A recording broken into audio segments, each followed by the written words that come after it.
It's not how many scriptures you know, it's the depth of what you know. How deep can you pull from the well of the word? Do you have a revelation? God said to Abraham, all you can see, I'll give to you. He had to see beyond the natural. How do I know that? Because I'm Abraham's seed.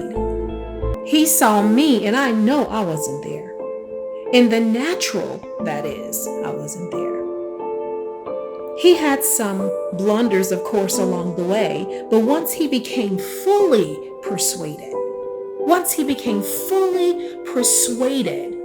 about the unseen that he saw, about the vision that he saw, once he was fully persuaded that that was the truth, that was reality, reality had no other choice except for to manifest. This is a place of meditation and imagination that we've got to develop into. God has done the same thing that he did with Abraham.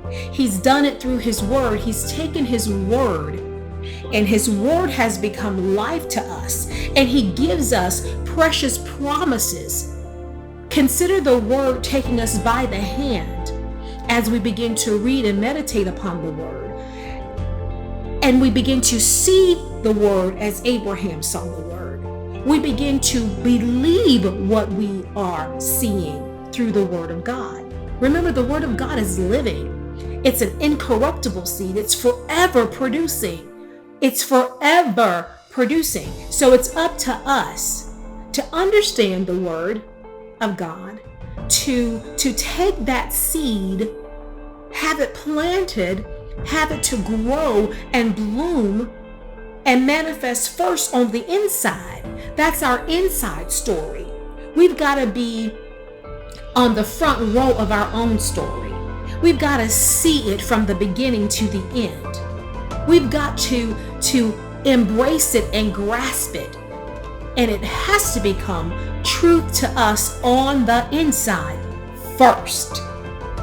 When we have aligned ourselves with it internally, when we have decided and resolved within ourselves that this is the truth, it has no other choice but to manifest. The same thing with Abraham. God took him out and told him to look up, to look at the stars and to look down, look at the grain of sand on the seashore. And just that, like that is innumerable. You can't even number that. So shall your seed be.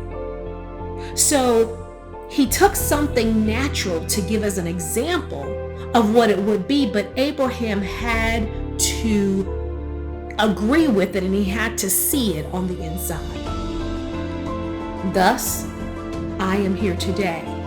He saw me then, I've manifested 51 years ago.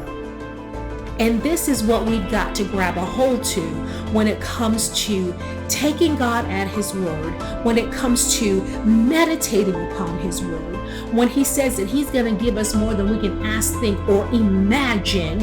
If we're not able to see it on the inside, there's nothing to manifest. So this is our challenge. We've got to go beyond the flesh realm and go into the realm of the spirit and grab hold to what the living word says to us. Allow that seed to take root. Allow it to germinate and bring forth that inside picture. And then we walk towards it. We walk as if it is already manifested.